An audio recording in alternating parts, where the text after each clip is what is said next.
एवढ्या वर्षांपासून आपण चालवलेला बिझनेस.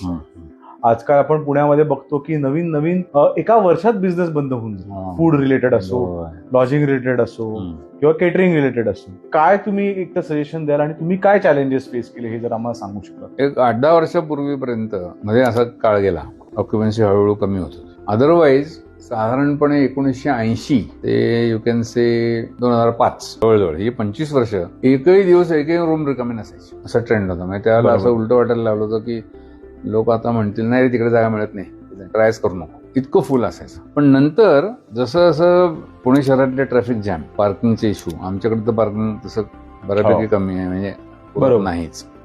आणि IT सेक्टर इकडचा, त्यांना ते तिकडचं 5 स्टार सगळं कल्चर, तिकडची सवय जास्त लागली.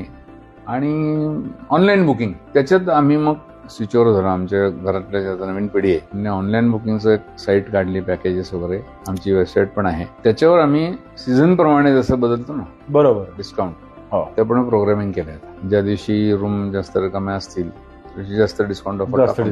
करेक्ट. त्याच्यामुळे ऑक्युपन्सी आमची एकदम सुधारली.